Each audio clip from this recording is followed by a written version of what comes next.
Kmetijstvo predstavlja okoli 2% bruto domačega proizvoda, s kmetijstvom pa se preživlja 5% slovenskega prebivalstva.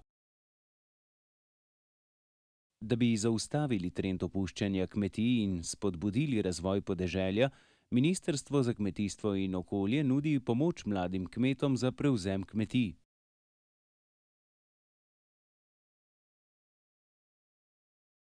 Razvojno naravnane kmetije se lahko prijavijo tudi za subvencije in kmetijska sredstva Evropske unije. Ena takšnih je kmetija Pustotnik iz Gorenje vasi, ki jo vodita Žuža in Milan Brence. Leta 1988 sta se začela ukvarjati s sirarstvom. Znanja sta pridobivala v Švici, na Nizozemskem in v Nemčiji. Aprila letos sta odprla sirnico Pustotnik, center sirarstva in kulinarike.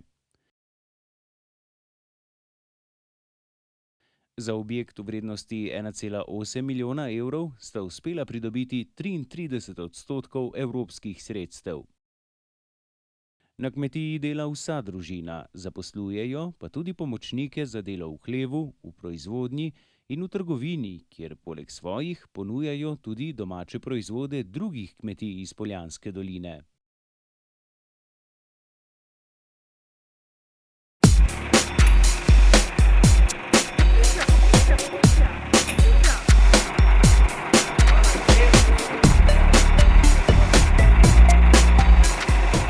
Vzemo 35 krav,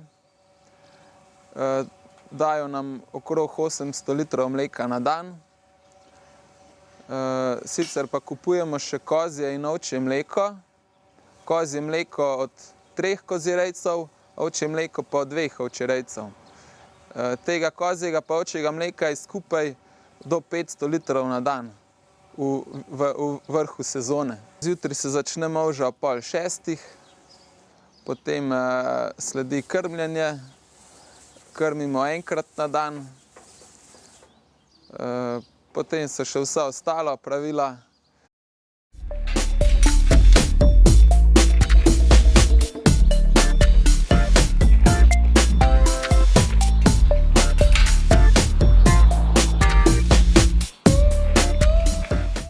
Prva naloga sirarja je, da mleko oceni, ga razdeli,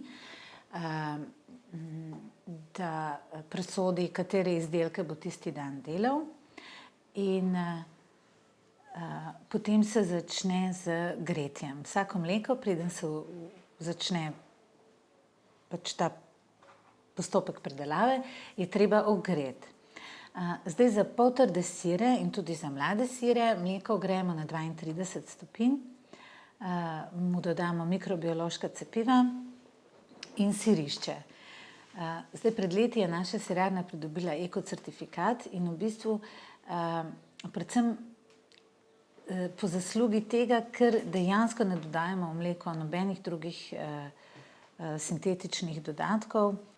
Pri poltrdih sirih se mleko po usirjanju, to se pravi po tistem, ko smo dodali sirišče pri 32 stopinjah, je potrebno ta koagulum oziroma to usirjeno mleko je potrebno razrezati, ga obdelati na želeno velikost sirnih zrn.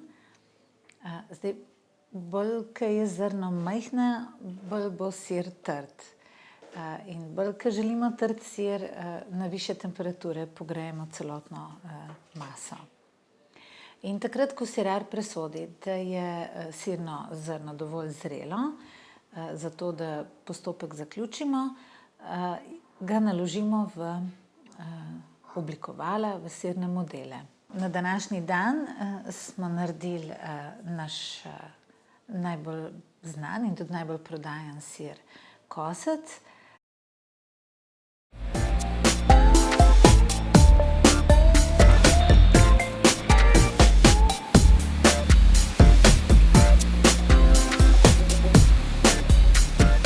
Od mleka do hlebca pretečeta mogoče 2 uri. Po tistem, ko so hlebci sprešani, to se pravi v toku popoldneva, potem sire obračamo v stiskalnici in jih zvečer odnesemo dol v slanico. Slanica je, bi rekla, je tekočina, v kateri je raztopljena sol, približno 20% jo je noter v tej raztopini in v tej raztopini se siri potem nasolijo. Zdaj, večji, ko je hlebec, dalj časa mora biti v tej slanici. Po soljenju premestimo sirne hlebce v zorilnico, za vsak sir poiščemo njegovo pravo klimo, se pravi, poskušamo narediti različne, se pravi, za različne sire imamo različne zorilnice in potem jih je tam treba kar vsakodnevno negovati. Sploh spočetka, dokler so to še mladi siri, jih je treba vsakodnevno brisati, umivati, da se ne razpasejo kakšne nezaželene plesni. No in potem približno po 3 mesecih so poltrdi siri pripravljeni za prodajo. Imamo pa tudi sire, ki jih zorimo pol leta ali še več. Siri sčasoma pridobivajo na okusu, to se pravi, starejši, ko je sir, bolj izrazit okus ima.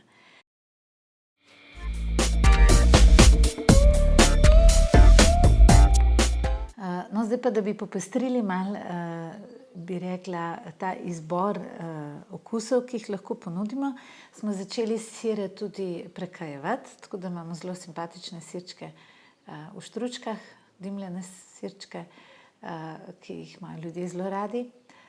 In seveda sire tudi z raznimi dodatki, predvsem z začimbami in zelišči, ne vem, s poprom, s papriko, z baziliko. In delamo vse mogoče kombinacije, se pravi mešanico ovčjega in kozjega in potem kozjega in kravjega mleka, kravjega in ovčjega. In ti mešani siri imajo res en čist poseben značaj. Izdelki iz kozjega mleka so pa že dalj časa zelo privlačni, predvsem za tiste, ki skrbijo za zdravo hrano, za razne bolnike. Delamo tudi krasne jogurte, tako iz kozjega, ovčjega, kot tudi iz kravjega mleka. Zadnje čase so zelo popularni sadni jogurt. Na ljubljanski tržnici imamo 2 trgovinice, ena je v Pokriti tržnici v Semenišču, druga pa v Plečnikovih arkadah. Potem imamo trgovino, ki je cel dan odprta na tržnici v Kosezah. Potem zalagamo kar nekaj delikates v Ljubljani, pa tudi v Kranju. Bi rekla, z največjim veseljem pa prodajamo po raznih lokalnih tržnicah na podeželju in tudi na priložnostnih prireditvah. V glavnem želimo strankam oziroma našim kupcem ponuditi čim širšo paleto izdelkov, tako da delamo tudi čist klasične gospodinjske mlečne izdelke, to je skuta, kisla smetana, sladka smetana. Skut imamo sploh ene 3-4 različne vrste.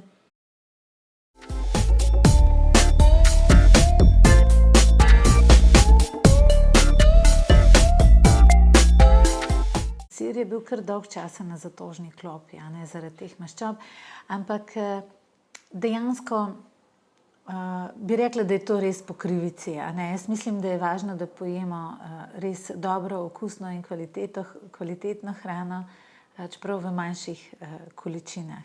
Vsekakor si pa želimo, da v tej naši novo odprti sirnici, da poskušamo to kulturo uživanja sira majčkeno še bolj približati ljudem, jim dati, bi rekla, nekaj znanja, nekaj fantazije, nekaj samozavesti, da bodo znali doma, v družinskem krogu, pa tudi v krogu prijateljev ponuditi sire res na izviren način.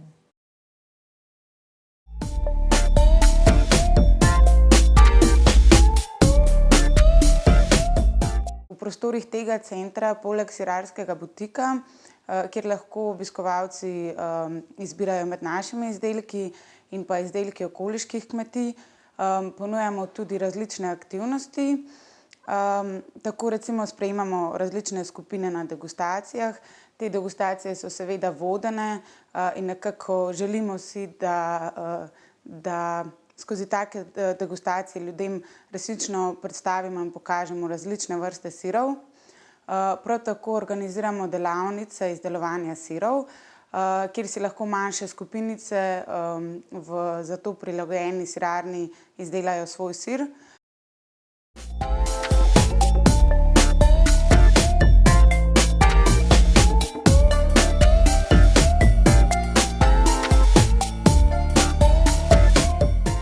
Naše srednje šole sicer izobražujejo ljudi, ki imajo naziv živilski tehnik, vendar je pa znanje sirarstva predvsem stvar izkušenj in to dolgoletnih izkušenj. Tako da je pa to zelo lep, zelo zanimiv poklic, dinamičen poklic, ki združuje fizično delo in tudi intelektualno delo, a ne. Pa zdajle v zadnjih 10-15 letih opažamo, da je to spet poklic, ki je zanimiv, predvsem za ljudi, ki se že tako ukvarjajo z prirejo mleka. Tako da je v Sloveniji že kar nekaj zelo, zelo dobrih sirarjev.